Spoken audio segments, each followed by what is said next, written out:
Welcome to the new episode of All That Jazz. I'm your host, Mutiash, and I have with me Jamie Smiley. Welcome to the podcast.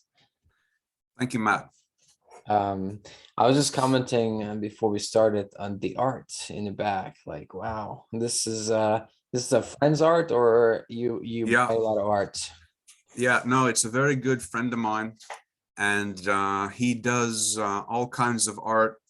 Like people talk about people like Pablo Picasso, and some people I don't know much about art, but some people say Yeah. that his art wouldn't be credible unless he could do like photoreal stuff also, which he could do.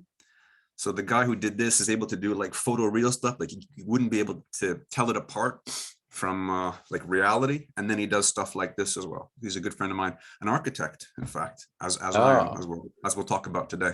right. Okay, so let's go into that. So, what got you into? You originally from Canada, right? Yeah, I was born in Montreal, Canada. Montreal. So you speak French as well. Bien sûr. Très bien. So I spent some time in France, but très bien and d'accord and a few other things. Those are the things that stick with me. Or je me fous. Uh, Je m'en fous. Those are really important ones. I mean, you got the really important ones. yeah, somebody. By the way, a side story. Somebody told me this je me fous, and the next day this janitor came. I was volunteering in a hostel, and I was cutting baguettes as you do, and he came and he didn't speak any English, so he spoke and he complained about life or I don't know, and I just sat there, I didn't understand anything and just said "Je me fous" and I walked away, and He that became probably like a thought you were really story. wise. He said, boy, that guy just changed my life with those words. Unbelievable. You know what? He's right. He's right. Je m'en Right. fous. So how did you come to like architecture, then start studying it? I wish, not I say I wish, but a lot of people think like architects are born with pens in their hands and they're like genius kind of artists and graphic illustrators and designers or whatever. I'm definitely not that person. I didn't pick up a sketch pad, at all as I was growing up. I had no interests in art and drawing, anything like that. Mm-hmm. I was very good at mathematics and the what do you call them? Things like physical sciences, chemistry. I had an interest in that, and I was very good at that. And I I excelled in those subjects. And in Montreal, or in Quebec, I suppose, probably all over Quebec, you don't need like an art portfolio to get into School of Architecture. All you need is like really high marks, and it's very, very exclusive. So I had those marks, and I'm like, well, why not aim for the top? Right. The toughest thing to get into. I could have went to medicine, but even though I didn't draw, I was always very creative. It was more writing for me. I was very interested. I've always been very interested in writing and critical theory. I toyed with the idea of writing stuff, for a long time, and that creative side was always very strong in me. And there was something in me that kind of drew me towards architecture, the creative side, and I could get in, is the honest truth. I had no idea if I was going to enjoy it or like it. And so I started, and I remember kind of a funny anecdote in my very first year, my first semester. We had a freehand drawing class. So they train you how to draw. Eventually I learned how to draw. You learn how to draw as an architect, at least you do in Montreal. I'm not sure you do in every university, but in McGill University where I studied, you do. And okay, you got to draw a self-portrait. So everyone put their self-portraits on the wall. And you see, there's some incredible artists came into that program. And then there was mine. It was a charcoal drawing, like an outline drawing, like an outline of my face and like outline eyes and an outline, like we had to wear a hat. So I was wearing like a fedora, like an Indiana Jones, like fedora. Right. And I was actually super proud of the drawing because it was actually a really good drawing for me. Like I was Right. impressed I was able to do that level, but it was nothing like those other levels. So the professor, he's walking, looking at all the drawings, and he's just nodding, and he stops and he looks at mine like that. And he goes, if you were Pablo Picasso, I'd say very good drawing. But since seeing as you're not, you got a lot to learn about drawing. And I'm like, oh my God, here we go. Hold on. That's a comment I don't like, because if it doesn't matter where it comes from. If it's good art, should be good art. If it's bad art, it's bad art. So he's prejudging based on who's it coming from. So if Picasso came with an art that was like a piece of paper, half black, half white, he'd probably look at it and say, yeah, I get it. Well, I mean, to be fair to him, it was a self, like, you know, if it was supposed to be it was a self-portrait. And, you know, to look at the quality of the other ones and the quality of mine, it's like these people knew what drawing and rendering and had an understanding of light and very kind of important things. And I didn't have that sensibility. I was just drawing, like, if there was just like a 2D projection and you would have been able to trace it, it would have been a pretty good drawing, but it didn't have the sensitivity and the sensibility. And the truth is I didn't have that. Like, I just didn't have that.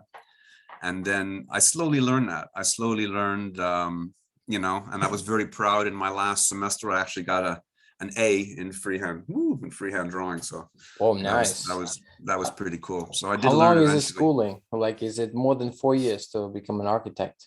Yeah, I mean, you can go if you want to go on a straight shot. And when I was studying, it's a bit longer now, but you can do it in 4 years. But I didn't do a straight shot. I wasn't sure I wanted to complete my professional degree. I got my kind of science degree. I wasn't sure I wanted to complete my professional degree. I took some time out and I traveled the world a little bit. I lived in Bangladesh and a few other places like this, just to get a bit of life experience, do different stuff. And then during that period, a lot went on for me, you know, but to kind of sum it, I kind of discovered that, boy, I really want to go back and do this, you know? Right. And I chose to go back and finish my degree. And my projects became a much greater quality, kind of pure self-expression of my ideas. But suddenly to me, they became much more interesting. Yeah. And I really enjoyed my last couple of years. I did in a year. I did part-time a year and a half. And that's really when I fell in love with the possibilities of what I could bring to the world and contribute to the world as an architect, to be honest. And yeah, that's my story. And then I went to London, and then it goes on from there. You know, in your class in Montreal, and those amazing artists in architecture so even though your drawing was not good to the professor's standards, or maybe to everybody else's, yeah, I imagine that out of the class, you're one of the most successful ones now. In architecture, yeah, at least. I mean, on the very first day, the teacher said something that surprised me, and it was actually very, I found it very disempowering, you know, what he said, but it actually had a profound impact anyway, as disempowering things do sometimes. He said, just stands there, says, you know what, only 1 in 10 of you are going to become architects, like on the first day, right? And I said, okay, great stuff. Was it true? It's probably true, right? Well, it's you know, you got, like, statistics don't lie, you know, you could not like them, but it's a statistic. And it took me, I started in 91. It took me till 2012 to actually become registered as an architect, because I traveled and did a lot of stuff in between. Right. But I did become an architect, and I've done some very incredible kind of jobs and incredible work around the world. And I have my own design practice now, and I've become involved in other projects now. So yeah, I think I've had a successful career as an architect. And how do you define success? You know, I'm definitely enjoying myself doing the work that I do. Right. I don't hate going into the office every day.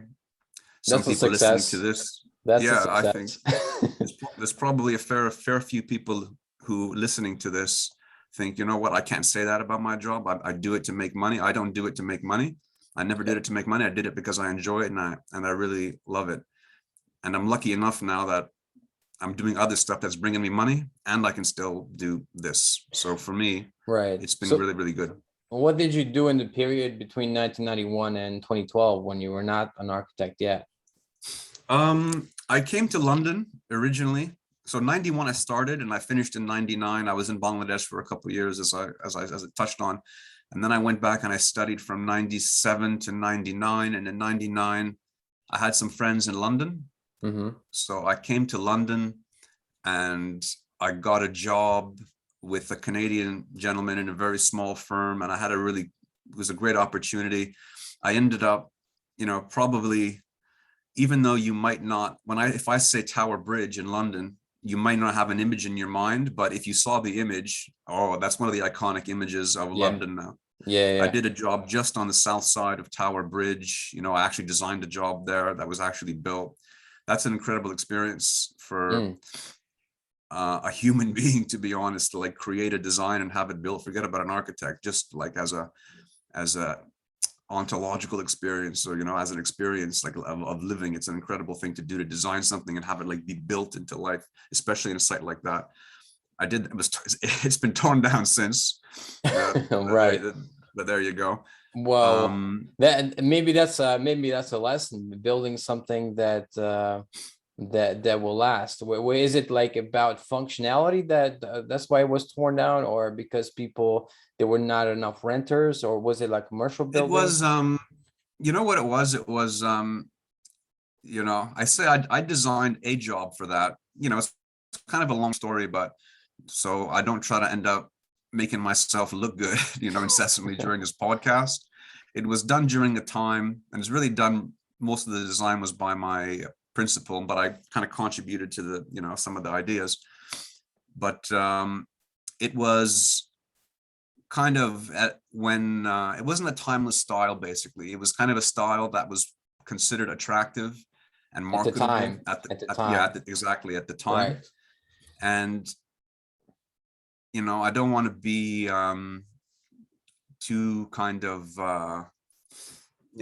reductive about it, but I'm not sure the guy, he didn't have like a London sensibility. He was a Canadian guy, and the London architects, the style and the culture of London is very, very specific, and it wasn't in that style. It was more something a little bit postmodern, by style, a little bit more definitely adventurous, and probably extravagant, and probably even a bit more expensive, like curves, and a few kind of, at the time, were considered probably by the client anyway, and by us, like good and cool. But in the end, like looking at it, 10-15 years later, I guess it was probably 15 years later, it's not marketable anymore. It loses its edge and its design quality. Just the way it's perceived has changed, and and plus it was too low as well, probably. Oh, so they want something hot, right. Yeah, it was only like 10 stories or something, and so probably it's not just the beauty factor and fitting in; it's also the functionality factor. We want something more here. We want absolutely. Right, we could get another 20 apartments or something, and like right south of Tower Bridge, that's prime. That's some of the best land in the world, I'd have thought. Like London to start with. I think only New York and perhaps Tokyo exceed land value. Right, for sure. I don't know. Don't quote me on that. Or don't. If you check that out, you might find it's wrong. But certainly. Listen, we're not gonna fact check this podcast. I mean, maybe in the future, if this blows up, they will come back and be like, "Why did you say in this podcast?" But these are, what? Those are haters. Those are nitpickers. That's what. All right. We get speak, that. we speak from the heart here. So if we get some facts wrong, it's like, like in daily life, we're not computers. We're subjective beings, so don't be too hard on yourself. Got it. Actually, for this podcast, I did something I never did before, but I thought it'd be fun. So I did compile a few buildings, and a few buildings that you will like, and a few buildings that you probably hate. And so we can go into that as well. But I just want to round up. You said before, critical theory. So what did you mean by that? There are certain kind of architects who are also critical theorists, and they'll write very interesting kind of discourses about, let's say, the metaphysics of architecture, not just about the aesthetics, but it goes kind of deeper than that into just really philosophical explorations about about the past, about time, about history, about meaning, about a whole bunch of topics, about human beings and about how they relate to space, about human beings experiencing space, about really aestheticism, like really how this five senses do affect a human being's experience of architecture. It's not just about the way something, it's not just this kind of ocular centric kind of view. Anyway, there's lots and lots of very interesting, I did a whole paper on the relationship between cooking and architecture. And I actually prepared a whole bunch of stuff, and I wrote a short paper on it. And for me, that kind of thing was always very, very interesting. And there's some architects who are also very interested in that world, and not all of them are very successful commercially, and some of them are, right. So some of them are not. It's something that's not considered universally beautiful, I take it, because as I'm familiar with critical theory, it's quite to me problematic. I know it's very popular now in universities. I'm a student in a university in Scotland, and for example, a derivative of critical race is critical race theory, and they gave us a book to read called well, this was additional reading. It's a very popular book called Why I'm No Longer Talking to White People About Race. And I read the book, and somewhere in the book it explicitly states that if you are a white person, you're racist even if you don't think you are. And that, I think, that kind of bias just doesn't serve anybody. Like that, I think there's a sense of to get equality, you have to push against what was kind of grievance politics, you know. And I don't know, I'm not sure about critical theory, but since critical race theory derives from that, I sense that those Marcuse and those guys are not the high end of society to me. So pitch me why critical theory is important then. Because I have a very negative experience, obviously. Yeah. Really, why I think it's important in architecture is because, you know, when we think about a space or architectural design, it's not only about the kind of physical manifestation of that space. There's a lot going on about how space is perceived, right? Like perception, and about, you know, how it occurs in society, how it mixes into communities, how it affects, and all of that stuff. Like there's so much about architecture that is intellectual, like not like I'm giving an opinion here, like actually in life, right? You really have to, in order to get a full understanding of how your design will impact the people and the communities in which you build it, you have to know it's a lot more about than how a building looks, right? How tall is it going to be? How big is it going to be? It's about lots of things. It's about the interstitial spaces, the spaces between spaces. There's so many topics and facets to architecture, and it goes all the way back from like, you will study like, Socrates and Plato, and then you'll get to some of the more current philosophers, and you'll study them in School of Architecture to get a fuller understand. At least in our school you did. In some schools you may not. But in our school, does anybody come to architecture and be like, I want to build another one of what the Greeks built, but build it bigger? Well, you know, it's being, if you look in some places in the world now, there's major historical monuments just being reproduced as they are. Right. Like I think the Eiffel Tower was built somewhere else in the Middle East, for example. You know, and there are recreations, and that's, you know, I don't want to express an opinion about it. It is what it is, but just learning about what impact that does have, you know, on people, like transplanting something from one place to another, from one time to another. It's absolutely, for me, it's absolutely fascinating. Yeah. And I think it's important. Not only do I think it's important, I think it's extremely interesting. And it really broadened critical thinking, critical theory. It allowed me to see stuff and consider stuff that I never would have considered if I hadn't studied those writers who weren't necessarily architects. Some of them were, and some of them weren't. Some of them just wrote papers on how architecture is experienced.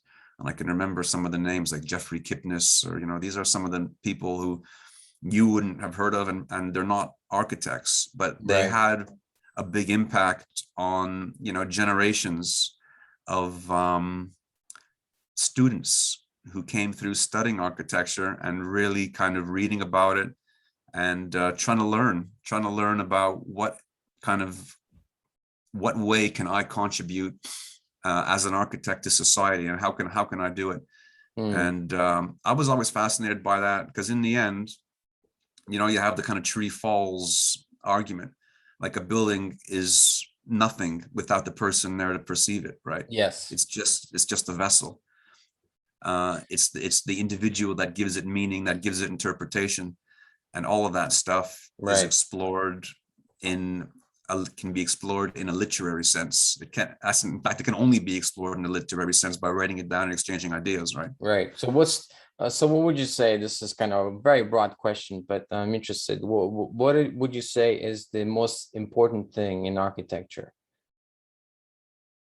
I think, you know, the first thing that comes to mind is volume. You know, the volume of a building is extremely important. And when you're first thinking about architecture and studying how something is going to look and how something's going to be, it certainly wasn't the first thing that I thought about. But volume is, like, considering a building as a volume is super important, because not just a volume within other volumes, wherever it's kind of sitting, right? So it's about, I think that's an extremely important notion. And then I think context and site it's the first thing to do. Right. I don't Location. bring, sorry? Right. Location, where it is, and Yeah, like how it yeah, impacts yeah. the environment. Right. Yeah, exactly. Like when for me, I learned that the best way to generate ideas is not to do a desktop study.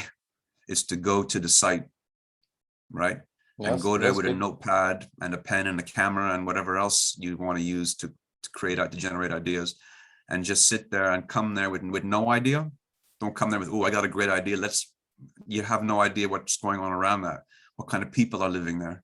You know, what kind of facilities what kind of amenities are around there? So for me, context is super, super important. And yeah, that's what kind of I learned. And that's where I generate most of my design ideas, is by not thinking, you know, and coming up with ideas in a box, but going to the site and like looking and observing and seeing what's actually going on. And then from their volume, you know, because volume will affect everything. Volume is the space internally, it's the space externally, and it's the impact of that volume on the volumes around it. Because in fact, the most important spaces of a building are, you know, for me anyway, it's the space that's left. It's the space that you inhabit on the ground floor becomes super, super important. Like when you're at the ground, approaching the building at street level, walking around, how does that volume that you've created, you know, impact the street level and the movement at street level? So it's a critical thing. And then, you know, the space between buildings and the space that you leave around it is also an extremely critical thing. Right. To me, the most, when you talk about being at the feet of a building, as it were, to me, the most impressive ones were usually big cathedrals or something like that, majestic. Like there's one really big cathedral in Cologne.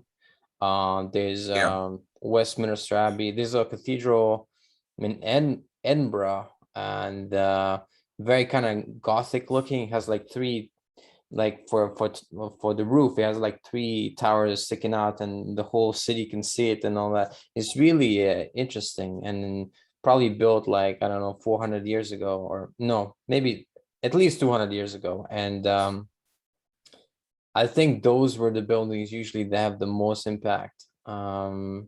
Maybe because of the spiritual significance, but also I think in large part because of the way it's designed. Maybe there's something about beauty, which is kind of the theme of. I actually made the slides of buildings, and we're gonna explore that in just a bit. But yeah, how much do you think?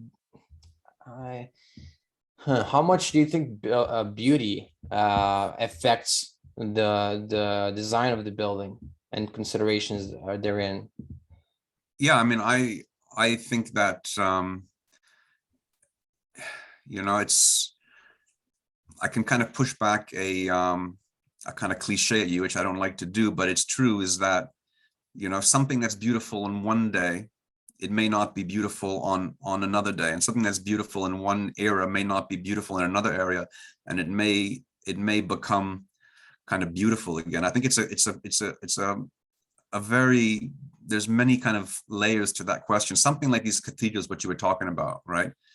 They, like, you'd probably be really hard pressed to find someone who doesn't think that that is a beautiful, you know, piece of built, you know, work, built environment. It's a clear, it's an honest expression of the people that kind of built it, you know, and the capabilities that they had at the time, but also the effort that went into it. Like, we don't put that much time into, like, those took years and years, some of them decades to build, right? Some of those buildings, and we just don't do it anymore. So the idea of beauty is tied into so many different, I don't want to kind of be completely reductive about it, but, you know, it's just, it'll get impacted and influenced by things like economics, you know, and other it's impossible almost, like, to build beautiful buildings because they don't give you, is it because of the budget constraints that they're like, oh, you can't put many ornaments around the ornaments or whatever around the windows, or you can't design, you just like, we need just functionality and don't design any gimmicks. Is that what it is? Well, you know, honestly, I think it changes from culture to culture around the world. Some cultures will have more buildings that actually, let's just to be real simple about it, that cost more to build, that take more manpower, that perhaps take longer to build, where the actual materials are better quality and more expensive. Like, in some cultures, you've probably seen that around the world, right? You go to a different place and it's just different. Like, when those buildings were built, the perception of what was, you know, the right thing to do or the common thing to do, or what was the accepted or normal design culture, was that's what it was. And that will differ from place to place around the world. In some cities around the world, the design cultures will be very, very different in cities around the world. In London, the design culture is a certain way. In Paris, the design culture is another way. In Montreal, it's another way. Barcelona, you know, it's another way. In Cologne, you know, where that cathedral is, it's another way. Copenhagen, it's another way, you know, and in Tennessee, it'll change what's accepted around, what's normal, to be honest, you know, what's what people consider normal, and what gets built to be on and it probably has to do with this. There is a political conversation, I'm sure, kind of somewhere in there somewhere as well. Like, you know, for me, I walk around a city like Amsterdam, it's mind-blowing. You walk around Copenhagen, the quality of those buildings, like even a building where they put, like, I was walking, I mean, next to one of the canals there. And a building that they put like equipment, like mechanical equipment in, you know, to whatever, filter the air, whatever, generate electricity for the city, whatever it was. Like a beautiful building, like absolutely, like gobsmackingly gorgeous, like breathtakingly beautiful, with ornament, right? And with some of these things on it. And then, like, go to another city and they'll just put a blank wall there, and that's what it is. And it's not good, it's not bad, that's the design culture. That's how the city considers design culture. And some government will pay, because it's a public building, clearly, right? Some government will pay for that because they think it's important, because it's important. That's just how it is. And some don't consider it important because it's not in the culture. And as far as buildings, another thing that's important, and I wasn't going to talk about this, but it just occurred to me as you were speaking, is the maintenance. If the culture doesn't have the maintenance culture behind it, then it doesn't matter, because you can build Westminster Abbey, but if it's going to start to decay in 50 years, look like it's crumbling, it doesn't matter. Or if it's not going to be cleaned, like simple considerations like that. I think, like, there's a philosophical Eric Hoffer that said the strength of a society is measured by its maintenance. It's very Yeah, it's very like, to paraphrase, I don't think that's exactly what he said, but it's very crude, but I think it's very true, because you go to a country like Germany and they maintain everything. Somewhere I heard that I have a South African friend, and apparently they build this massive library or something, and it's kind of decaying now. Like, they put so much effort into it, and it's a big Yeah, building, but it's yeah, decaying now, you know? yeah. No, it's a very important question. And as you develop experience in this profession, certain concepts and certain ideas, you eliminate them from the outset because you know it's not going to be practical and the maintenance just won't work. You Right. cannot maintain that. Like, I cannot do this because no one's going to be too costly to maintain it. And you don't propose it. Basically, you Mm. just don't propose it and you weed it out at a very, very early stage. Or you don't want to make a building ugly, because that's less likelihood that they will be maintained, isn't it? Well, yeah, no, there's no, there's that as well. There's always gonna, well, for me anyway, on any project, there will be a balance, between all of these issues that will achieve Right, right. the result that's going to be it's going to kind of enhance and enrich an environment, and it will be serviceable, and you'll be able to maintain Mm. it, and it's going to be cost effective, and it will be all those things. There's always an answer, and I love the search for that answer, and it'll depend on client to client, project to project as well, because every client's different. Now, I've worked with clients who have no problem. Like, I literally had a guy spend $1 million on a floor. He said, I got no Wow. problem. I want an onyx floor. I'm gonna put it in. And he just put it in. Oh, And wow. I got other clients who would never even consider that. Yeah. So it depends on clients as well. Just put the carpet to put or something Yeah, facing. right. Well, that's it can be, but then again, you got to look at what kind of carpet, right? And my Right. wife's an interior designer, and some carpets will degrade and some won't. So no, maintenance is a very important topic, and it gets into the conversation about decay. Like, some buildings look more beautiful when they age, right? And it Right. doesn't affect the serviceability of the inside of the building. But what you said before about the style changing, it does seem like certain buildings, like going back to the cathedrals, that doesn't change. The buildings were considered beautiful 200 years ago, and they considered, or maybe they were more considered more beautiful then, but they're still considered beautiful now, where that's not true for a lot of modern buildings. Yeah, Because particularly, I would think, because I liken architecture to almost like design of cars in a way. The 80s, great cars; 60s, great cars; 50s, really cool looking cars; 70s, hideous cars, yeah, And a lot of ugly buildings and houses were built in the 70s, I think. yeah, Yeah. yeah. No, there are certain kind of eras where people, the kind of cultures decided that they wanted to try something different, Right. just because it was different, and it was ended up being, let's say, a counterpoint. I don't want to use the word revolt or whatever, but like today, I want to make some kind of statement. Like, we're tired of this, we're bored of this, we want to try something new, we want to express ourselves and our own Right. time and our own. But in fact, it does end up being, it kind of obsolesces, very, Right. very, Right. very, very quickly.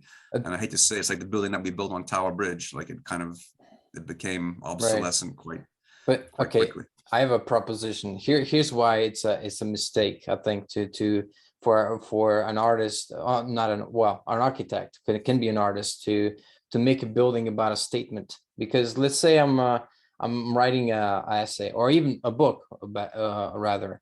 It's not about me making some fancy statement. It's not about me. It's about the audience. Like, Yeah, if it's perceived well, if it's valuable to the audience, even if it's a fiction book, then it's valuable to them. But if I make something that's really valuable in my head and like has all these meanings and layers, it might be all mental.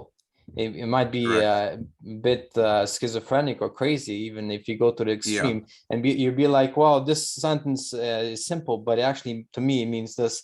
It doesn't matter. It's the value to the audience. So I think yeah, in some way, if you're trying to make a statement with the building and forgetting the audience, like if I'm, or even like to even go back to more capitalism, how the simple thing is movies.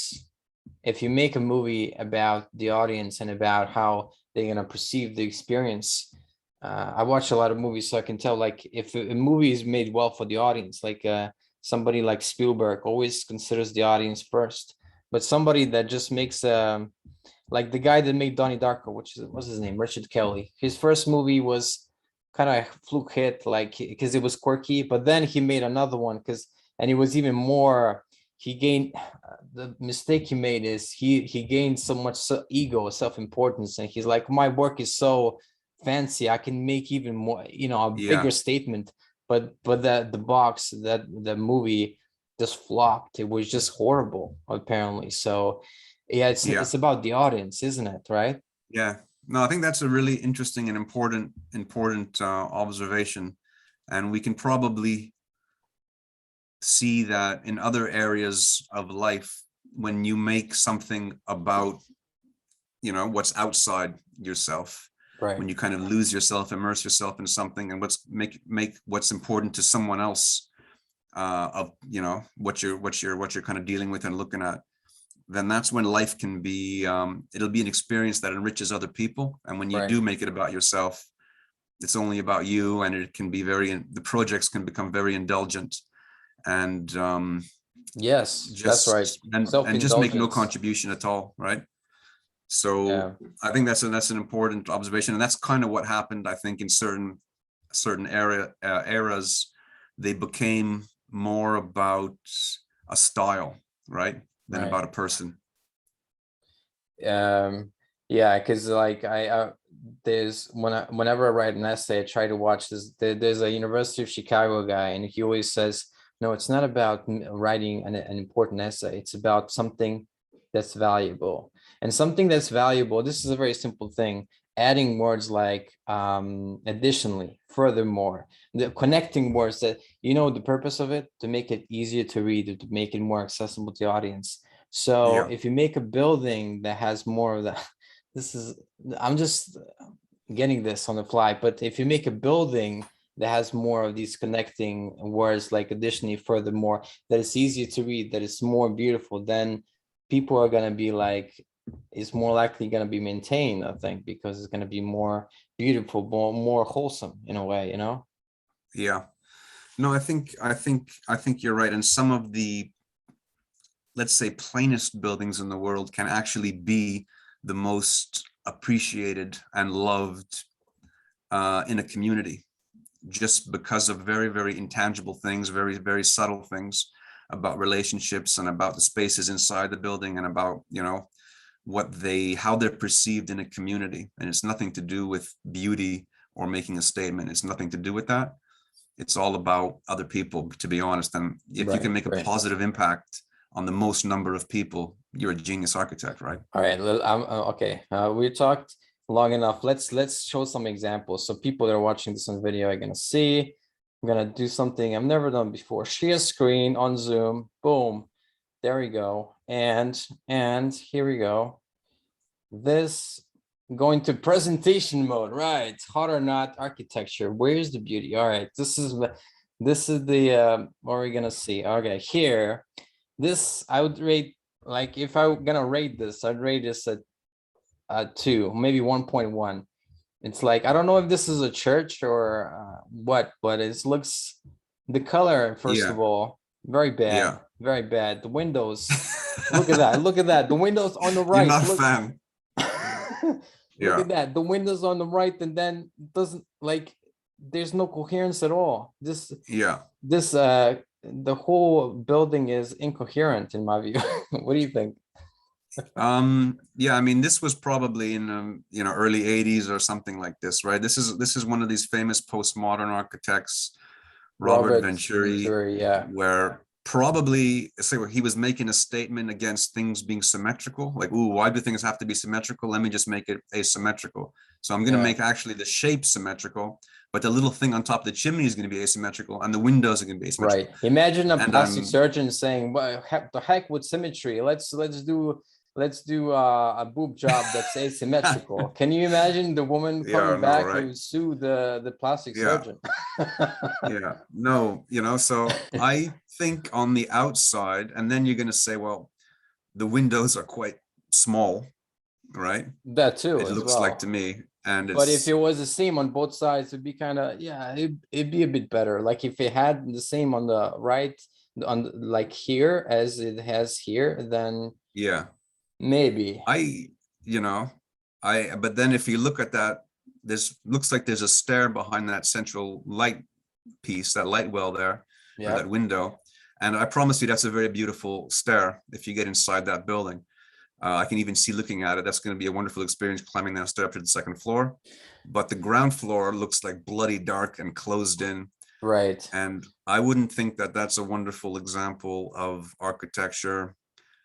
That's butt ugly. Let's just say it how it is. Right. Well, we're not talking about interior. Like interior, it may have a beautiful upper floor, like you said, but outside it just looks hideous. And like I said, Yeah, the first mistake was the color.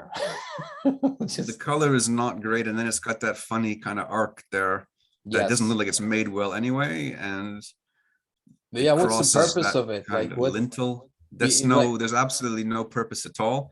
And even you can see that straight bar over the opening, right? yes. I guarantee you that's not structural.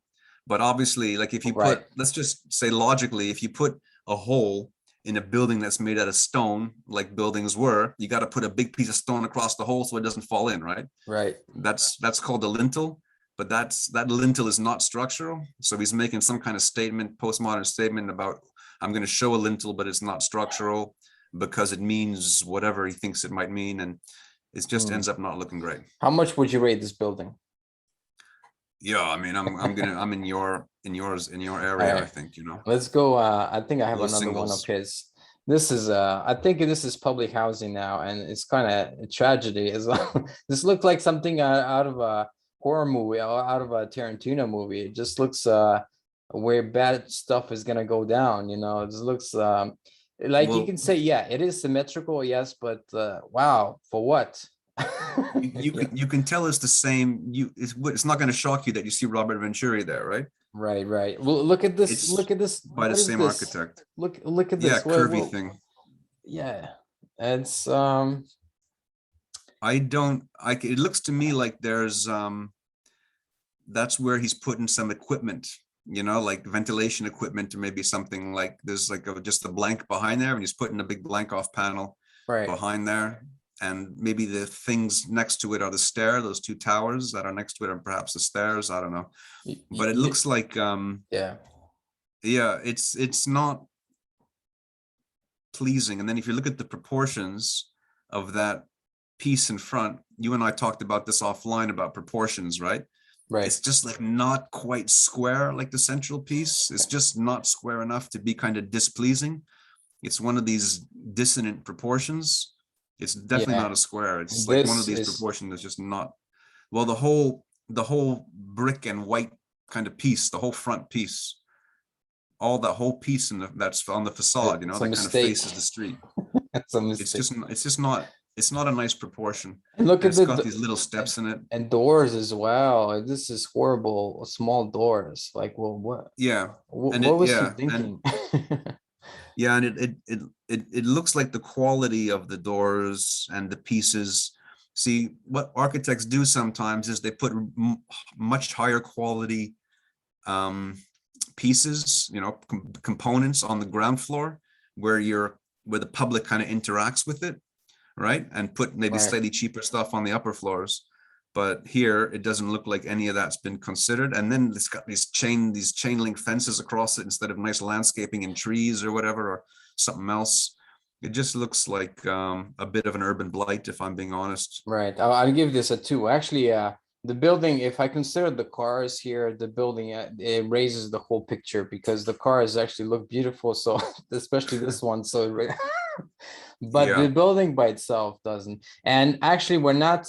And this is not a majority opinion because I by coincidence, I found this. Like, this is gonna shock you, maybe probably not, but here we go. First of all, it was like here it says the combo with the subtle ornaments that pokes fun at the classical design of such a building.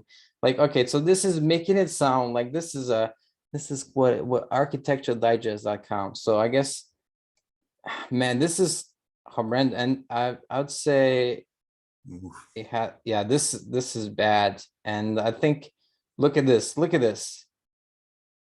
Is that all? Is that the same designer? this is the same designer. I think for me, my eye tells me that looks a little bit better. That's my eye. It just doesn't look as horrible as the other ones. This looks horrible. Like, to me, this sticking out like that, I don't know. But the man. proportions are nicer, and that's my opinion. The proportions Right, of the right. actual volume are nicer in that one. It's like Look, a long look, horizontal look bar. It's a here. nice What proportion. they say? Look here.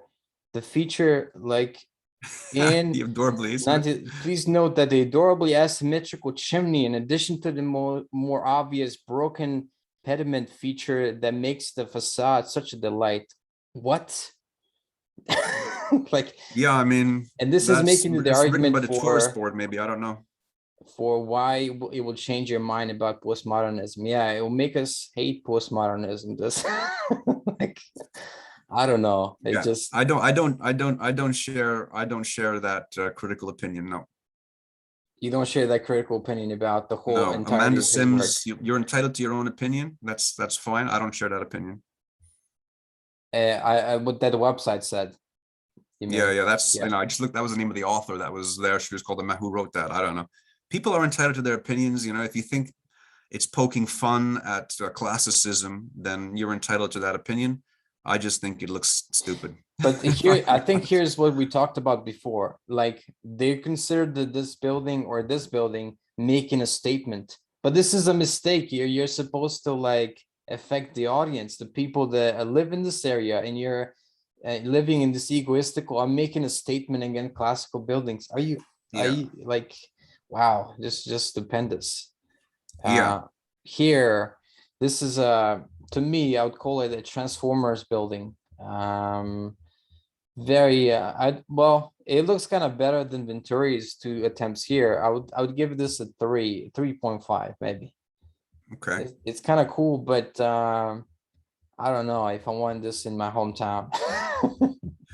Yeah, I mean, if it's like for an expo or something like that, Right. then I can tell you right away that this is an extremely well-built building, extremely high quality materials. Care and attention has been put into the details of that building. The glazing is probably great quality. It takes a lot of care and effort to make a building like this. And it looks like, to me, it looks like it's built really, really well. Someone's really cared about. See, look at the way the joins. See the way the joins work across the broken planes there of that Like thing? here. Like on the solid panels. You see the plane is breaking, right? Right, right. Yeah, like from there to there. And they still Right. managed to match joins across the panels. Yeah, this is Across the high-end breaks of the stuff, plane. obviously. Yeah, looks cool, this part, but I I think think that, yeah. these small balconies or whatever they are, they kind of take away from the building, because obviously they made them functional here, but it looks Yeah. very ugly, to say the least, here. I Because would have expected that those are something to do with maintenance. right, probably is, yeah. Yeah. But And yeah, interesting looking building, but yeah, it's just yeah, for me, that's certainly not a 3.5. I quite like that building. For me, that's probably at least a 7 and might even be higher. okay. I like that building. This is by If you Wolf were, de Prix. yeah, I've not seen that one before. I don't know who's Wolf de Prix, but I would say really, really good effort. It looks, for me, and I think in 20 years you'll look at that and people are not going to be expressing Robert Venturri opinions about that building in 20 years. They're going to say, because it looks like it. I hope it looks as good close as it does from just this kind of distant view. Right. Like buildings that are great quality, like when you get closer to them, they don't fall apart. The design doesn't fall apart because care has gone into how they're put together. Yeah. This is actually unbelievable, because I've actually tried to design a glass. You see the way that the glass is across that facade, and like the lines of the glazing from one panel to another, they actually touch and they meet. You can see those lines actually, they're continuous, even though the plane is breaking on the glass. Right, right, right. Bloody hard to do, bloody hard to actually execute that. I've tried to execute that once for a bit, and I gave up because you can see the complexities involved in that geometry. It just goes to show that the engineering of this is exceptional. I just hope the bladed thing doesn't leak. Right. Let me just see something. So Wolf the Prix is very here. He's the founder of Coop Himmel. Okay. That's Coop Himmelblau. Yeah. So that's him. And this is so this is what they did, one of the buildings that they did. And I guess Wolf was one of the main designers here. I don't know where this is. I should have looked it up. Well, but, if it wasn't in Vienna, it wouldn't surprise me if it was in Vienna. Yeah. Coop Himmelblau is a very famous, like after postmodernism, there was an era called like deconstructivism or deconstruction. And we can see this is an expression of that kind of, style. It's a kind of a building that's been kind of deconstructed and like ripped apart and is a lot more dynamic and a lot more kind of organic and all these kinds of things.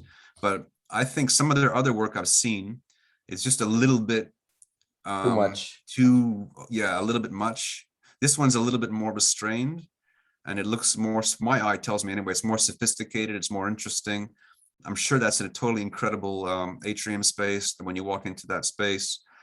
And oh yeah, no question. Like inside, just talking about the outside here. I just don't know if this is not in the size of not the size, but the scale of cathedral as far as beauty. This is something that's periodical, so it might appeal to people now, but like you said, in 60 years this might be looked at as hideous, So this is this kind of building where it might be go out of style, I think. Maybe, you and I are never going to be able to answer that question. Right. 60 years. I express, I'm not certain that it's going to be something that, because look at that Venturri building. It looks like it's like, look at the craftsmanship of that building. Okay. And then look at the craftsmanship of the, right. For me, that's something that will not age. Appreciation of a capacity to build something of such exceptional engineering quality. But if this had different more beautiful windows and a beautiful design, there would be something more to look up to, and there was some kind of thing that to make it more beautiful, and it wasn't a hideous thing. Okay, let's go. It goes back to the conversation about design culture. Like in Vienna, that's the design culture. Like, I don't know if it's in Vienna.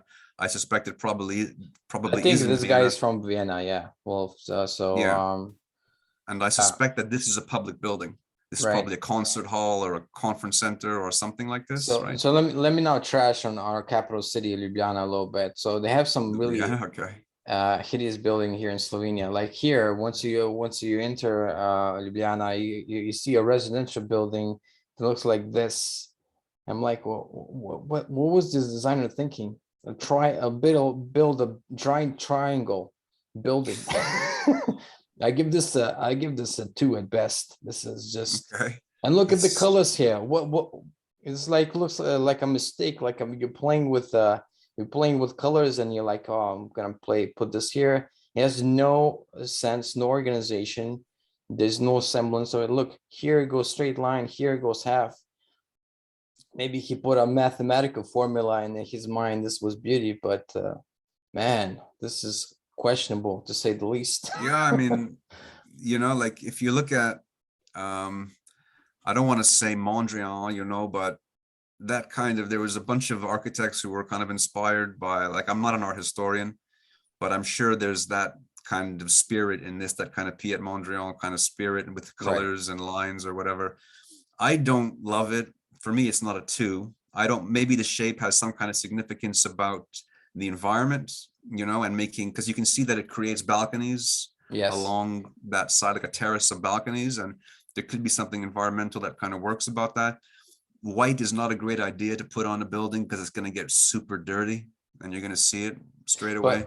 But hold on, you said balcony, but the thing is, if you're on here, you can see what they're doing here on this floor.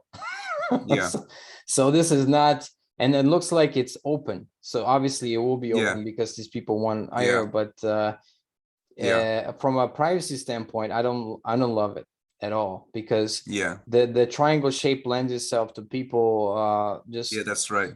You know, so I think sometimes designers don't look at the practical considerations of this. Like, they're making a statement, but actually it's not great to have a balcony on this building, I would say, because it's just, I don't know, it's just weird. Have a neighbor, if they're there, just looking above you, looking at what you're doing. You can't do anything, you know what you can't do on your balcony because the neighbor might be there. So well, I mean, no, there is that you would be able to kind of look down, look at it, but you know what, like you'll know what the culture is in Ljubljana about privacy. Some cultures really care about, like the UK is really serious about privacy. Like we'll put brick walls in front of balconies just so people can't see what you're doing when you're sat down. They want to see your legs when you're sat down on your balcony. So I'm going to put a brick. They'll do that here. And in Ljubljana, I don't know what they do. And in some places, like I visited Amsterdam, and you have like massive glass windows on ground floor, and you're able to look right in someone's apartment.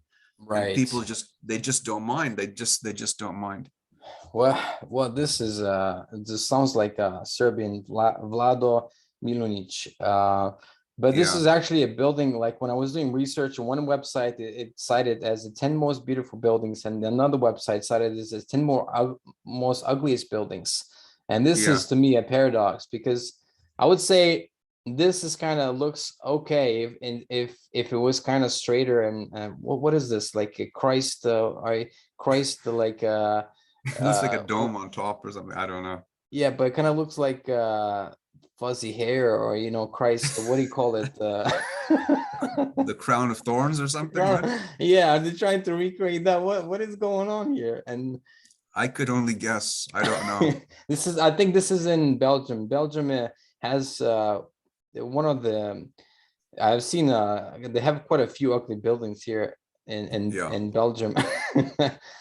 And but look, what's the purpose of this? Look at this. They make it. You know what? You can see there that I think that part of it is an office, which is really surprising because it looks like it's apartments, but it's actually an office. It does not look like an office, right? Yeah, offices for land. Yeah, it says here the number 60, which is weird.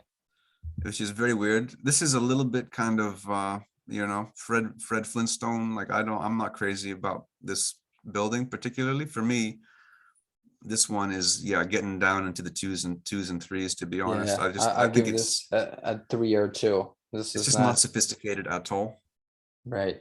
But somebody might say, this is new, this is edgy, this is exciting. That's right. Maybe this when it came out, I imagine this might be 90s or something. They're like, oh, this is cutting edge, this is really cool.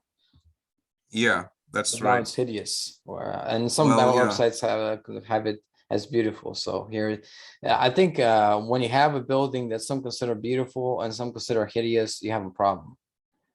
Yeah, I mean, and look at the way that the structure comes and hits the ground from that big skirty thing there with like 2 legs, curving legs. Like no one's going to be walking through those things. It just looks like people a really have poor to. environment. This is at least 2-3 meters tall, at least, so people can walk through it. But I don't know if maybe 2 Nobody people would be choosing to walk through. It's just like you can even see there's a big traffic cone or something in the very first opening, right? Because look at this lady. She's like probably one like 5'5" here. Oh, sorry. And she could probably easily walk there, but and you see there's not much sidewalk on the no. They didn't leave much of the sidewalk for the people. No, so they want you to walk through the arcade there, but it doesn't. It actually looks like a pretty inconsiderate structural solution, because you could have put that curvy leg inside the building and just had that straight angled leg, and made a nicer space. So there's lots of stuff about that looks very, very dodgy. to be And honest. one of the biggest mistakes is this. What is this supposed to? This is supposed to structural. Like, is this I'm gonna a pass on that supporting the? one. All right, let's You go can, to another one. I don't know why you would have done that one. Here is a very kind of famous Bayern Munich stadium, Allianz Arena. This is Yeah, done by company Herzog and the Meuron, yeah, and yeah, this I like the slick design, but I prefer like the Old Trafford and kind of things like that. They're more uh-huh.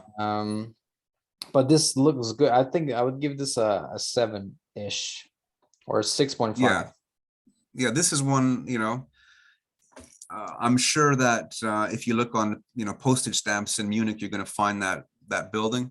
This is currently, this is an extremely celebrated architectural design practice, and one that when I was kind of up and coming when I was studying, and still today, they're doing some excellent projects, really pushing the limits and the boundaries of not just creativity but technology. Like, I don't know what those, I don't know in detail what those panels are, but you can see that they've really made a word that we chuck around is iconic, but certainly this is an icon in Munich, and I'm sure draws lots and lots of people, to Munich to go check it out and see it.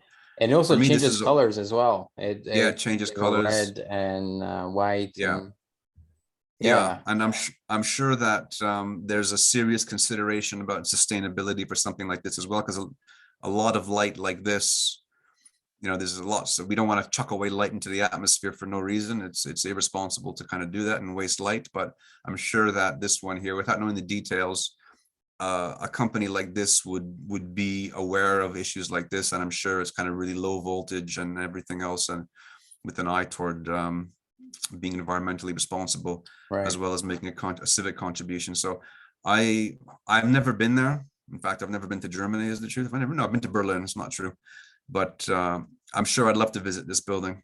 To be honest, this is like you. Right. Let me try something different here. So this is this is a street I know. Yeah, I lived in Bloor. So that's Bloor Street. Yeah, I lived there. So this is a Royal Ontario Museum. So this to me, this is a great building here. Look at the design here. But the building next to it, I think this I just don't understand. Like, you have this beautiful building, and then you have this monstrosity. Looks like a crystal crashed into a classical building. That's what it looks like. Yeah, no, it's definitely an ambitious project, a bold project. I think the architect of that one is Daniel Libeskind, I think, who's one of these kinds of architects who was a proponent of kind of deconstructivism. And I really like this project. I've walked in that building. It's an absolutely incredible space. It's well thought out. It looks really, I don't mind the juxtaposition of the old and the new, because they do speak in completely different languages, and they're not there's no kind of interference there in terms of style. They're both clean. There's no interference. Look at the juxtaposition here. I don't think so. In like, there's no signals that are kind of mixing or crossing, because they're just so distinctly different that they're both, I think they can both, in my opinion, they can both exist alongside each other. Yeah, but they don't work as a unit, because this is like one unit, but obviously because it is attached. And I think most people would not consider this. And look at like, this is what I don't understand. Like, obviously you have a build great window, great, but what is this? What is this about? Like, this looks like he chucked like random. Look at this. I don't understand this. What is the designer doing? Putting random windows? Like, it looks like this was sloppily, hastily done last minute. I'm gonna slap some windows here. This is what it looks like to me. I give this addition like I give this a 2 maybe, and that building there maybe a 7 or 8. This classical building here, because you're not mad about that. All right, okay. Well, Well, as a little separate bit being, kind but of, as together, I would give it this a 3, maybe 3.5. yeah, in a place like the United Kingdom, you never would have been able to do that in a million years. They Right. never would have allowed those two buildings to go next to each other Right. because For a reason. that building, sorry? For a reason, probably. Well, because I've kind of looked closely at that detail. If you look at the detail where the two buildings are actually touching each other, Yes. that detail is always a really, really important detail. We call that the reveal. What kind of a reveal is there between those buildings? And they actually they cut into that beautiful old building to make the new one. Yeah, I And see that. that is disturbing for me. That's not, no, that's not on. Yeah, You just, they did it's not, something. like, look at it. They cut that pediment out, right? It's Yeah. just not, I don't know. It's And not, yeah, you can tell that but they yeah. strictly adjoined them. I don't know how much they took off, but they took off something for sure. Yeah, like you had to actually cut that stone to make that join, right? Because you can't waterproof that without Right. damaging the facade of that. It's impossible to do that. Yeah, you can And see it's that's waterproof, like it's insensitive. tight. It's tight. Yeah, and you can see it's like sealed with like whatever silicone or something. Like I looked at that detail and I was really surprised that City of Toronto would have allowed something like that to occur. Right. I don't mind the idea, the concept of doing that, but the way it's done, like the specific way it's done here, I don't think is And appropriate and it's respectful not to that straight. building. It's Yeah, not even straight. Look, you're not crazy about those skinny windows. I get look, that. look. It's not even straight. It's bulging out, so it looks like Yeah, it's a plaster on it. And but look how much like you were talking before about how much time is put into something. Look, it's all straight lines and all that. Look at this. Look at this detail here. Just here. yeah. It's just It's not. Yeah, yeah. You can't It's compare not. it. This is not at the same level as that Wolf D Prix building. I'll tell you that right now. Right, right, right. For sure. In terms of how it's built and the quality of the detailing, because I've seen that building and it's good, but when you get close, it doesn't look as good. Even here, you can see there's just little inconsistencies and stuff, and Yes. it's not meticulous. This is somewhere where I worked. I used to be a street fundraiser, and this is one of the locations that they put us in, right on the street here. Oh, is that So right? this is this is some I spent some time on the street actually, fundraising. It's a lovely street. It's a lovely city. Toronto's a great city Oh to visit. yeah, I love it. I love it, Toronto. Yeah, I lived there But for a couple of years. Really enjoyed it. but But they this don't. yeah, I just don't want to like. Can you explain the choice of where the window will go up? And I've never seen such skinny Well, windows and just put like that. the I'll tell you what. This architect also did the Holocaust Museum in Berlin, Okay. and in that building there was an entire narrative behind why he was using kind of long strips, and it had to do with kind of history and the Holocaust, and making these long lines, like traveling, and like a progression of stuff. And it looks to me like they've copied those same ideas that they've developed for the Holocaust Museum, in which it had some kind of significance and some kind of narrative. And it looks like they just applied it to this because it looks good, and they've already had a ream full of details how to build Well, it. I actually researched this, and apparently this is based on like where some artists live in the city. So they like somehow projected out and and put lines. I mean, come on. Like then Based the on where artists selection, live. yeah, then the selection would be which artists do you select and how many do you select? Because you could select more artists and then there would be more windows like this. Imagine there being more windows like skinny, one here, one here, one here. So obviously they selected the artists that they considered important, and there's nobody important between here and then there's Yeah, one here. I Oh see. man. I see. Just Yeah, for I me, that maybe is that a little bit, say, there's a it's self-important. It's just, self-important, I think. It's not nothing yeah, like what I talked about before. It's nothing about the audience. It's all about the yeah, designer. It's all about the designer, yeah. you know? But think about this for a second, okay? If you just zoom out at that building, Yeah. I think it's a very interesting idea, because it looks like the pattern of those windows is generated from the inside, what's happening on the inside of the building. So they decided to put certain exhibitions in certain places, Right. and then that's how the pattern of the windows was generated. I think that's an interesting idea for me, right? That's Because probably for me, true. that's organic. That's I probably think that's true, organic. but as far as what it looks on the outside, we're not talking about interior stuff. It just looks questionable, to say the least. I mean, I don't. look, I like, let me look Yeah. in, like, this is kind of weird building here, but I'm not a fan of these. This is like a common residential building in Toronto, but like, let me see if I can find a better building. I think, well, Toronto doesn't have great architecture, to say. Well, this actually, this residential building, I think, looks better than the museum. Look, or this looks far better, obviously, but it's a different I think that's quite a function. nice building. The one you pointed at, that brown building on the left Yeah, side there, that looks quite good. and I there's think it looks quite good. nothing crazy going on, but I'm sure there has like more detail once you come close, and there's something. It's not just like windows and all. They put some more effort in. Like, okay, I think there is some more.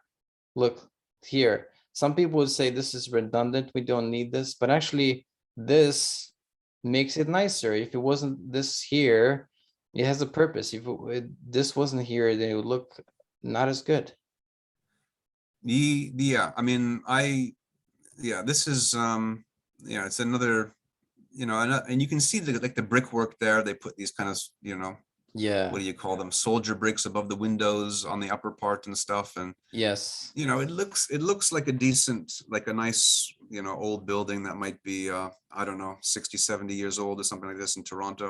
And it wouldn't look like this if they built it today, because people are not going to spend that money today. But Toronto is like, if you're in Canada, I think, not really, Canada does not have, like, design culture is not in the bones of people kind of growing up in Canada. Right. And it's not, you won't find beautiful, like you've remarked already, and I agree with you, you won't find beautiful buildings walking around the streets of Toronto. Right. Like, This as is many, typical here. The yeah, residential like, building, like yeah, here, this is typical. they're functional, and they're cheap. And I know I've designed and done the detailed drawings for tons of buildings, like that one on the left in there, for a big Like here. commercial architecture firm in Toronto. Right. Right. Like the Right. one that's right in the foreground, right next to the brown one, that kind of, yeah, that one that you're Yeah. touching there. Okay. And it's not, they are functional. You can kind of have a certain amount of expression in them. And but I'm not, yeah, I wouldn't, it's not, for me, it's not a fulfilling career to go Right. designing buildings in I don't want to say design, it's not, that's kind of dismissive, because I love Toronto, but there's certain limitations that you can do in terms of the culture and the marketability in Toronto. it just would not, you wouldn't be, as for private, Right. clients, So you it's would never about the do it. money. They wouldn't, It's they about the wouldn't do it. money. Yeah, it's about the money. But you look for that, ROM extension. It's a public building, and they spent how much, Right. they could have made a much simpler building, but they didn't want to. They chose a flagship, architect who would do an icon for the city. And I respect that. They put money into the city. They're trying to increase tourism, and they're making an effort in the public sector. They're making an Right. effort, right, in Toronto, a real effort. And you may not like it, and you may think whatever, you have your opinion about it, but then you look in the private sector, and it's not the same kind of quality. You don't have that kind of, Is it you is won't it see. is in the past they put more, this is the Royal Conservatory of Music. This is, I worked in there actually as a security guard a few times, so I'm very familiar with this area. So here you have a addition as well, but it's minor because you have a classical building here, but then this for, I guess, functional purposes, they included this glass entrance thing, and this is where it also they sell tickets, the box office and stuff like that, for the performance part, because it's not just a conservatory. People come, they have concerts in there. So but look at the, like, the attention to detail with the older one, and then the new one, they just put something straight. They put glass here, and that's Yeah. that's all there is. Such a stark contrast, isn't it? Yeah, but I mean, you couldn't don't say you couldn't. Like maybe you couldn't. I don't think you could even build that building again now, because the kind of craftsmanship, You could. the I tradespeople, who knew how to do that, they don't, right. they're not alive anymore. It's not taught anymore. It's I kind of, disagree with you. This if this they has interest, if people had an interest in it, then people would commission it. I mean, people can learn, far more complex things than building a I hope brick and so, mortar but building. if you wanted something that looked like that today, you wouldn't make it out of brick. You'd make it out of something like glass reinforced concrete. You'd make a mold, right? And you'd cast it. You wouldn't do it brick by brick like what's done in that building with traditional techniques. I Right. don't think. And I'm not even sure that the craftspeople are still alive to know how to do that. I could be wrong. Maybe I'm wrong. I don't know. I'd like to think I'm wrong. I hope I'm wrong, because it's just not used anymore, right? All right. Who does brick corbelling and work like that anymore? You don't see it. Let's go back to here. I think I disagree with you. I think it still can be done. It's just like not commonly done. So I hope you're right. I hope you're right, and it's not like actually extinct, because that would be right. a bloody shame, right? Let me go. We have a few left here. So wow, this is I'll give this a 1.5 for obvious Yeah. reasons. This looks like a spaceship upside What is it down. called? The Peak Tower. Yeah, The this is an peak tower. architect who I don't. Terry Who's Farrell. yeah. He's Very probably problematic. contemporaneous with like Robert Venturri, Yeah, this a little is. bit after. I don't know what this is supposed to be. It looks like a part of a car, like magnified many times and put and put as a design or something. I don't know, man. It's hard. It's I don't. You've asked me to guess what's going on inside that volume. I I don't. You know what I it actually is? don't You, know. you know what would be funny if it was this was a university for architecture. Like, I don't know. It's got a couple. What it's got? It's got four elevator cores connected by these kind of stairs that are scissoring across. Right. Like, you got to go up 6 stories to get to that archy thing. And there's no light coming into that thing. So what the hell is it? I don't know. There's some kind of window. Maybe there's something Well, it on looks like top. it's ventilation. It's not even windows in there. It looks like it's louvers. All right, let's just. This is just I'm going to hideous. pass on that one. I think that's a strange, but I'm ignorant. I don't know what's going on in there, but you couldn't guess from looking at it. Like, if I couldn't guess what's going on there from looking at it, there's probably not a lot of lay people that could guess, oh yeah, must be a swimming pool. Like, the only thing I could think, like, maybe it's a sports complex. Only thing I could think it might be. I really don't know. Oh yeah, maybe there's a huge gym up there. You think? Yeah, like maybe. All right. Because a curvy bottom like that, I don't. All right. This is a building, I think, and when I saw it, it reminded me of that game, like Django, what it's called, like when you put the things Jenga, out. Yeah, Jenga. And I'm like, well, to me, it looks like Jenga, a bit unstable almost. And I I think hope not, but certainly will not stand a test of time as beauty. Like this building here on bottom, I think this work here surpasses anything on this building to me. Like that's my view. yeah, this is by that. I think that architect has done some exceptional projects. The architecture firm, it doesn't, like, looking at it, it doesn't strike me as one of those, just like Yes. how my experience of just looking at that image, it doesn't kind of inspire me personally. Right. This is by But the same Herzog and the Meuron yeah, that designed Allianz Arena. So yeah, this is in New York. Apparently, it kind of makes sense because this looks this building here looks like it would be in New York. yeah. Um, This is I've seen this project before, and surely it's a residential building, and yeah, it it's got looks these like balconies poking out. I don't know. Like, I would have rather, if you're asking my opinion, I don't know why it's got these two types of things. It's got like little prickly balconies sticking out, and then it's got big chunks sticking out at the top. It's a bit strange. I would yeah. have rather seen both of those styles, but maybe it's too windy at the top and you have to protect it. There could be an environmental reason. You can't actually walk out because it's too high on the I balconies. The wind is too high. I don't think so. I think it's a designer decision. I think it could, but I don't it know. kind of concerns me that it's such a skinny building. So it does remind me of Jenga for sure. It's not the most beautiful, sculpturally beautiful piece of Right. work that they've done. No. Right. All right. Let's go here. This is another one they did. This kind of reminds me of like some kind of video game, but to me it looks like an office or kind of exhibition space. I'm not sure what this Yeah. is, but a bit better than this one, I would say, but still kind of weird, a little bit weird. Will not stand Yeah, a I test mean, of time, probably. no, I think this is probably one of their earlier efforts before they've probably developed certain kind of sensibilities, aesthetic sensibilities, and it looks slightly crude. It really does. Yes.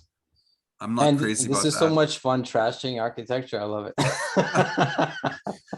These are brilliant, inspirational architects. I want to be clear on that. This Yeah, architect, but but not every job is going to be, I don't know, a right, winner. I don't know. right. And I'm just casually like trashing it on here. But Yeah, hey, right.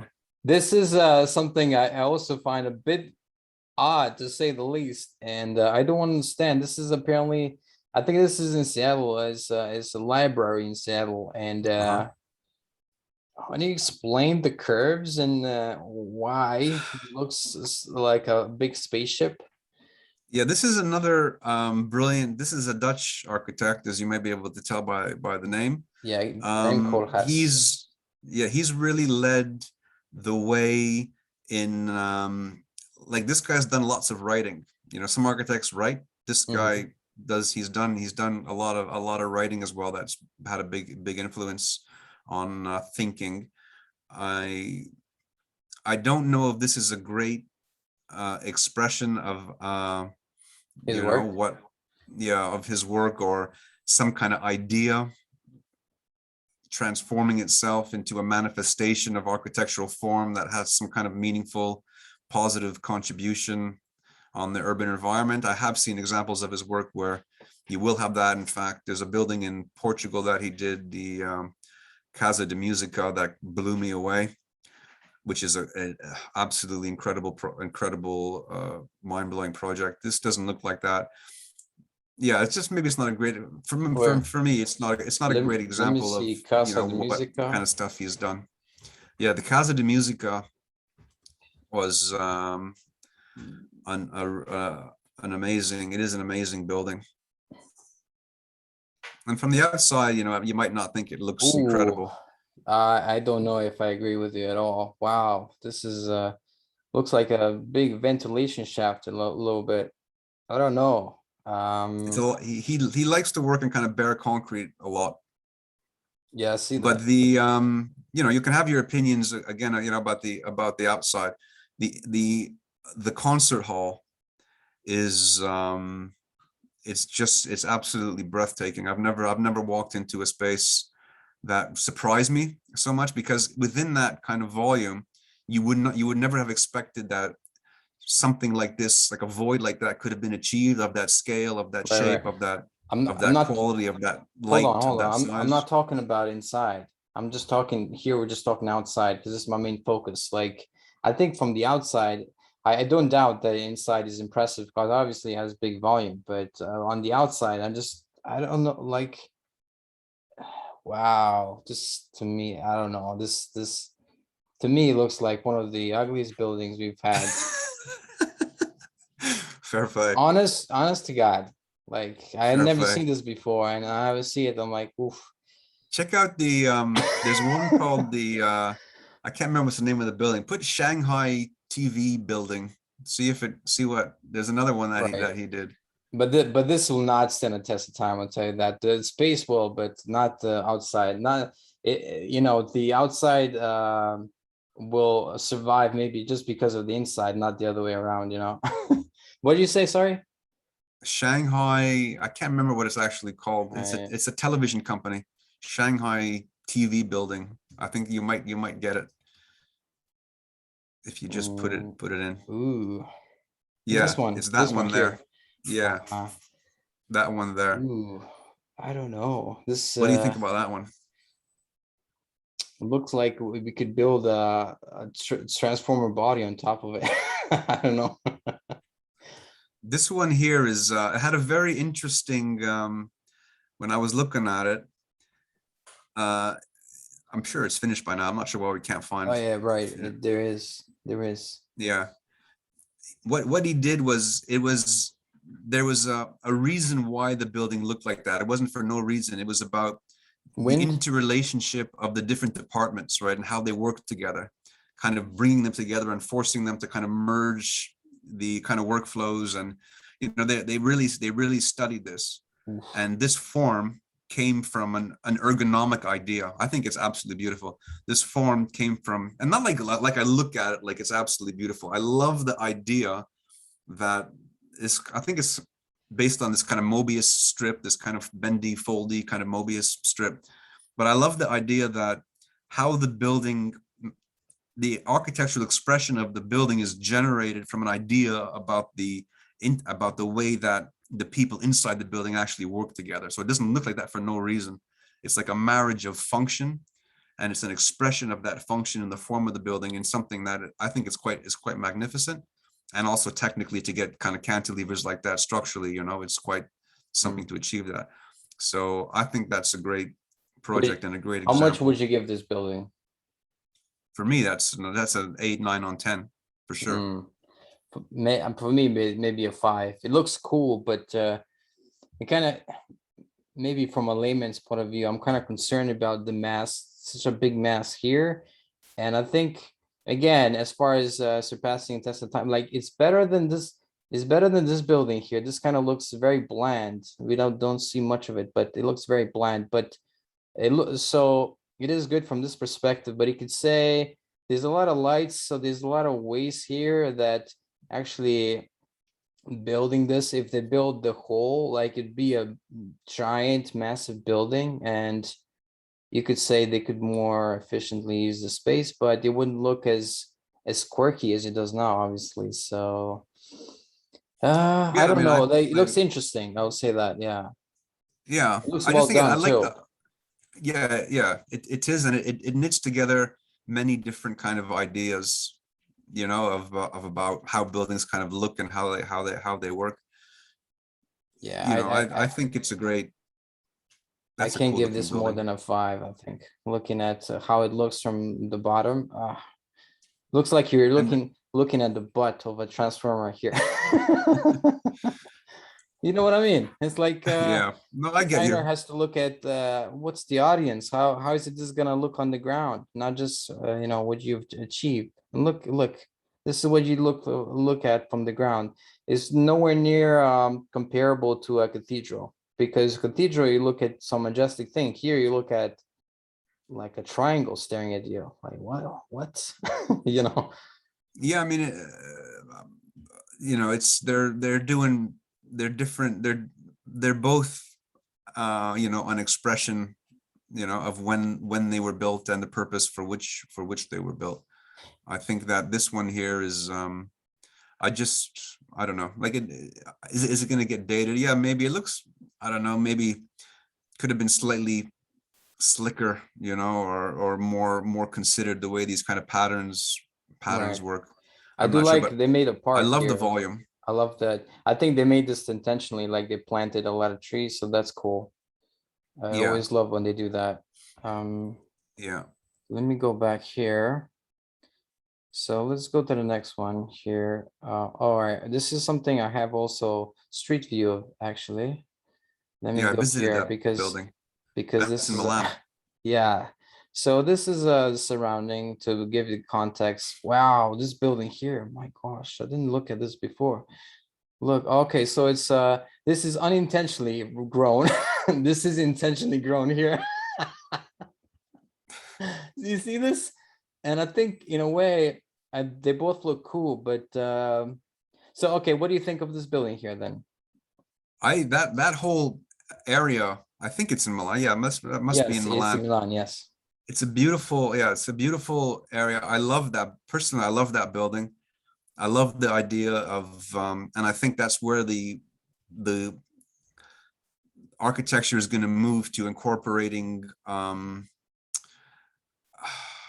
actually like productive agricultural environments inside buildings, like growing like useful stuff, not just this is like green for the sake of, improving air quality and all of that. Yes. But I do believe that we're going to see more and more buildings actually using vertical spaces for gardens that can actually produce stuff for the people that are living in them, like food and, Right. herbs. And I think that's going to be a coming trend over the decades.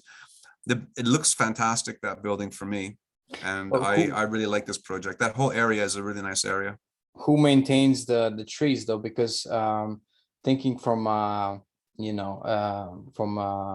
nature perspective, these trees grow and they have to, like, this looks almost like look at this tree here.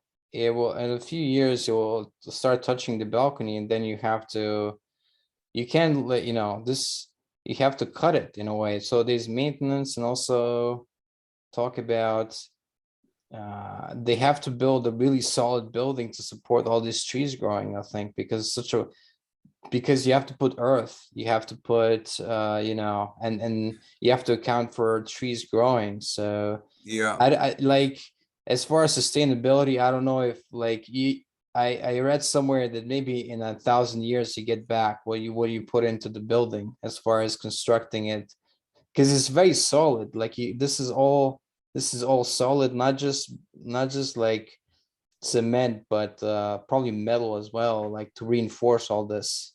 This is really solid looking building, I think. Yeah, no, it does look like it might be metal structure there as opposed to concrete structure. I And don't know. there's beam like this supporting it as well. Yeah, right. Right, it Yeah, has to have that, I think, because it yeah. helps it. I think that this is it's an excellent project. I mean, I think, and I'm sure living in there is great. And from the ground, it also it looks amazing. And yeah, it kind of defies logic, how they're going to maintain it or how it's actually standing up in the first place with the weight of all the earth. It's not readily apparent Right. where This but is it's as much a landscape project as anything. And you really got to choose a species that you put in there extremely carefully for the reasons that you've already mentioned, right? right. So to me, this almost looks this looks obviously a lot more sustainable because it's not adding much weight, while this is adding a lot of weight every year, or you have to trim it as well. So, and I don't personally like to cut trees, so but here you have to, otherwise you can't let the tree just grow. Like, this tree could grow up to here. Like, you can't, Well, you yeah, I would have hoped that species is always going to be of tree is always going to be that big, because that would be stupid, Oh, right? I would right. hope. Maybe, yeah, maybe they pick trees that can't grow that height, but Yeah, still they're yeah, gonna they would grow have. in thickness though. They're gonna grow in thickness still, Maybe. wouldn't they? Like I don't know enough about trees to be able to look at it and say, but I do know for sure that those species would have been very, very carefully selected Oh yeah, good for point. Good those point. reasons. Um, I think as a building, it's very typical modern, like glass, steel. Um, yeah, I don't know. I'd give this 6 maybe, this A building. 6, okay. Yeah. So it's pretty high on the Because I math like scale. but I'm concerned about the long, like I said, I like it now, but I don't love it in the long term. I think the maintenance is a big cost, and I don't think it's environmentally, like, you don't get a good return for the buck if it's true that what the trees produce in oxygen, you're gonna get back what you put in only in 1,000 years. So that's, in 1,000 years, this building is gonna be long gone. I expect so, yeah. So But it's not like a it'll be overgrown cathedral. with trees. It's not like a cathedral. Westminster Abbey, it is 1,000 years, but this, not really. I mean, this building looks very old and it looks cool to me. I would give this building a 5.5, this building, because of the look at this kind of, they don't make Yeah. windows like that anymore, like this kind of, but it looks cool. Italy is a wonderful. I love Italy. I visited lots of places in Italy. I went to Milan for the first time to see the design fair, and I visited this area. Italy is a wonderful, wonderful design culture. The buildings are absolutely just exceptional, and yeah, I just love everything about Italy, to be absolutely honest. I just love the design, even the balcony as well. Compare this to what they did in the balcony there. Nothing, just like solid, like Yeah. Well, they don't even, that's cement. probably wrought iron, you Right, know? right, right. So wrought iron is just, no one will do it anymore because it'll just be too, oh, we're just going to make it out of steel and it'll rust, and then it'll just, so that's why you saw stuff like the perforated aluminium, like we saw in like that Robert Venturri project, you know. I Right, mean, right, you're not right. going to find perforated aluminium on that, like it's a child of a different time. Let me see what we are. Oh, we're already 1 hour and a half, so we have to close this. As usually I don't go over this, but how are you for time? Yeah, I mean, yeah, I don't mind if you want to look at one or two more, that's all right. Yes. So, yeah, then we're gonna close because this has been a lot more fun than I expected, actually. Well, I'm glad to hear it, I think. Oh my goodness, this So this guy here is an architect who's okay, this is not a great example of architecture, I don't think, but this guy has done lots and lots of writing about architecture that is absolutely fascinating. And I spent many hours reading the kind of work that he produced, the kind of literary work that he produced. okay. And it changed the way I thought about architecture. Hold But on. then there are some architects when the actual work is not like super great, right? And that's one of them, where the writing is like brilliant. And like I Right. had one professor at McGill that was like that. He was like he knew everything about art history. He was a bloody genius. And to listen to him speak was like an illumination. Right. And then he did like a design studio, and the work is like, oh my God, like the That, work is nothing like the, right. it's a different Those art. who can do teach. And this Well, guy.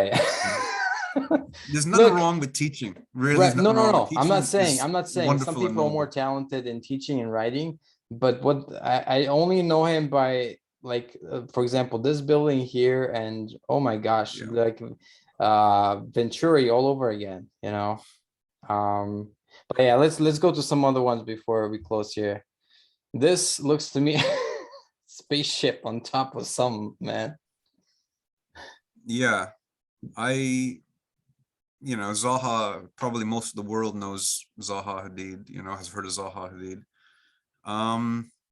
Yeah, a I haven't very heard of her. I'm influential not. designer. I Yeah. don't know, is this a wonderful piece of architecture? I don't know. I would never design something like this in a million years. She didn't. She became famous. Who's right? I don't know. I think if you look at this, let's say compared to the Rom one that we looked at, that Libeskind one, Right. this is a much more sensitive intervention, right? Because actually sitting on top of the building, she's sophisticated enough to, at least if she's going to do it, Compared to the she's one not in going to Toronto. crash it into it. You know what I mean? Compared to the one in I'm, Toronto, you mean? yeah, compared to Montreal, like I'm going to float it above this one over here to give respect to that building, whereas that one it's a different. Yeah, I respectfully disagree. We'll have a gentleman disagreement on this as well. Fair enough. You're not mad about this. And I would give it I would give this 3.5. A 3. Okay. Because I really like this building here. It's cool, classical, but I like this on itself is good, but together I think it doesn't work to me. Yeah, I mean, you've said that quite a few times today. Like, it's not about the inside. I'm not talking about the inside, but you can like separate the inside from the outside in architecture. Like imagine the experience. This is an extension of the space of that building. Like that's clear enough, right? There Yes. wasn't enough space left for that building, so they extended it, right? That's obvious. Imagine the experience of like ascending a stair or a lift or something, right? From like you're going through probably walls, corridors that are lined with like timber and like wainscoting and like these maybe old ceramic tiles, like, and then you're coming into this modern environment. Imagine that experience. Like that's probably an experience that's a really important experience for that civic building or whatever they're trying to achieve. That moment of coming from the old to the new, it says a lot. And I even speaking about it, you can never substitute the actual experience of going from that old environment historical environment into that new modern environment. Like that's uplifting for me. That's why I love it. Right. All right. A gentleman disagreement here. I love that term, by the way. So I'm trying to use it more so people so popularize it. Here is something really old style. Kind of looks a bit chic, but I really like it because it kind of, I'm thinking what this would look like without it. And to me, this is from Ljubljana, the capital city, and this is Secessionist, which you're probably familiar with. And this kind of looks really cool because it's a case of unlike Venturi, where you add something, it actually adds to it. It doesn't take away from it. Yeah, and I'm sure that the people that fabricate, it looks like these tiles. Tiles? Yeah, I think so. I think it's tiles. Yes. Yeah, I'm sure it's in the city. It's in the culture. It's generational, right? It's probably craftspeople that have been developing this. So it's totally different than what we're looking at with Venturi is like pastiche, add-on useless things that I think look good. This is like part of the culture, part of the fabric of the city, right? Right. Part of the I give this a 7 maybe, or 7.5, because I love the tiles. I love the tiles. The tiles just make it so I don't know, come alive. And this is another this is in context here because I wanted to see, because it actually looks better from distance here and has a big column. This is by Jože Plečnik. This is a kind of big library in Ljubljana. And when I first saw it, I thought it was a bit like you constructed it in Minecraft, but it actually looks good. It has, it doesn't have too much, and this, because this color is used here, it's also used here, and it kind of makes it seamless. So what do you think of it? Yeah, I think that looks really good. I mean, when was it built? I'm wondering. It's early late 30s. Really late 30s. Yeah. Very interesting. I know. I think this is a really interesting, a really nice looking building, and I like that. I think for the 30, I'm quite surprised that kind of sensibility was there in the in the 30s. Those kinds of ideas. Right. Because I think it looks really good. I think he was an outlier. There was not. I think that style went a different direction, but I think it looks so good. Like these buildings here, a lot of them are old and look pretty good by themselves, but this just like looks majestic to me because it has doesn't have too much but doesn't have too little. It just has like, obviously on the inside it looks hideous here because this is probably modern renovation, but on the outside it looks really cool. I think so. I guarantee you it looks to me like that's a beautiful courtyard space. I think that's a beautifully well proportioned in the middle. So, you can talk about the materials or whatever, but I bet you that space is a wonderful space to be in that middle space. Right. I give this 8.5 to me. Oh, that's the highest score today, I'm sure. Hometown. Okay, this is your proposed building here. This is a thought piece that I developed in a company that I was working with called IBI. So, yeah, I mean, this is something that we asked ourselves, can you build housing that's modular, that can be scaled up from a 1-bed down to up to a 3-bed and back down to a 1-bed? And can you give gardens, like 50 square meter proper gardens to homes, and build that density? And there was a lot of other stuff that we were dealing with, thinking about. So this is just a thought piece that I developed. Okay. I probably got to mention with IBI Group, the last company that I worked with, that it's a thought piece, but we were trying to deal with some challenging kind of questions, that like about prefabricated construction and gardens and health and well-being, and which is one of the interests of that company. I'm not sure about, like, this kind of looks like you're trying to emulate what the old building has, like growth all over. Yeah, we were looking at green walls and but I mean, I don't know. I have a theory that the key to making sustainable buildings is to build buildings that don't get torn down in 50 years, and that key is making buildings or homes that people love. That's it. I think love is the answer, man. Love is the answer. Yeah. Because And, you the know, there's audience also another loves, question, like, can we right? build buildings that can be changed from one use to another? That's a Right. big question. Some buildings you would never be able to change the use, and some buildings would be very easy to change the use. Right. This is something I mentioned before in passing. Westminster Abbey. I'll give this 9.5. This to me is great. Like Pinnacle. was great 500 years ago, and it's still great today. So it stood the test of time, and it probably continue to do so. Yeah. What say you? Yeah, you know, Yeah. you're not going to find me disagreeing with that. It's a wonderful monument to today, for sure. Oh, I think this is our last building here. I think you probably recognize this. Is that in Toronto as well, is it? No. Wow, you don't recognize this building. I'm sure I do, but I'm a bit, I've become, yeah. So now, where is that? Is that Chicago? Maybe, I don't know. This is designed by their Scutt. I don't know how you say his name. This is in Manhattan, New York City. New York City. Okay, I probably even saw it to be honest. But This okay. is actually a very famous building. This is Trump Tower, and That's Trump Tower. Okay, right. yeah. So I don't know, like it has interesting design here, like scales here and up there. I think I'd give this I don't know. It's not. It has an interesting design, but it's not too much. What do you think of it?